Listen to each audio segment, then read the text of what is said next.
Hello' everyone, কি খবৰ আপোনালোকৰ? ভালে হ'ব, মোৰো ভালে। আজি এটা মিনি ব্লগলৈ স্বাগতম জনাইছোঁ।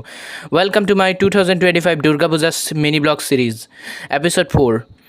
আজি এপিছ'ড 4লৈ আপোনালোকক স্বাগতম জনাইছোঁ। আজি মই আহিছোঁ ইনষ্টাগ্ৰামত ভাইৰেল হৈ আছিল যে এটা পূজা মণ্ডপ গীতানগৰত, বেংককৰ পৰা ইনস্পায়াৰ্ড হোৱা বুদ্ধিষ্ট টেম্পলটো, সেইটো চাবলৈ আহিছোঁ। ৰাতি বহুত জেম, কিবাকৈ আহি পালোঁ ইয়াতে বহুত দেৰিৰ মূৰত।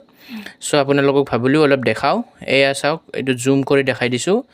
বহুত ধুনীয়া লাগিছে দেই, বহুত ধুনীয়া মণ্ডপ। এইটোৰ নিচিনা ধুনীয়া মণ্ডপ মই দেখাই নাই।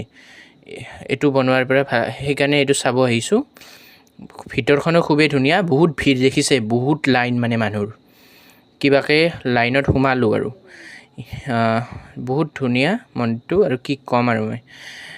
আজি আশা কৰোঁ এই মিনি ব্লগটো আপোনালোকে চাই ভাল পাব। চ' ভাল পালে লাইক, শ্বেয়াৰ এণ্ড ছাবস্ক্ৰাইব কৰি দিব। এয়া কিবাকৈ হেঁচা ঠেলাত আহি আছোঁ আৰু মানুহৰ ভিৰত। মূৰ্তিটো আপোনালোকক দেখাওঁ ৰ'ব জুম কৰি। বহুত জেম, মানুহৰ ভিৰ, মানে সোমোৱাই দিগদাৰ। এয়া ভগৱানৰ মূৰ্তিটো দেখাব পাৰিলোঁ, কিবাকৈ দেখালোঁ দিয়ক। ঠিক আজিৰ কাৰণে এইখিনি আছিল blog. Till then Tata, bye bye. আৰু নেক্সট মিনি ব্লগত লগ পাই আছোঁ। এতিয়া ঘৰ যাই আছোঁ, কালি মিনি ব্লগত লগ পাই আছোঁ। Bye bye guys.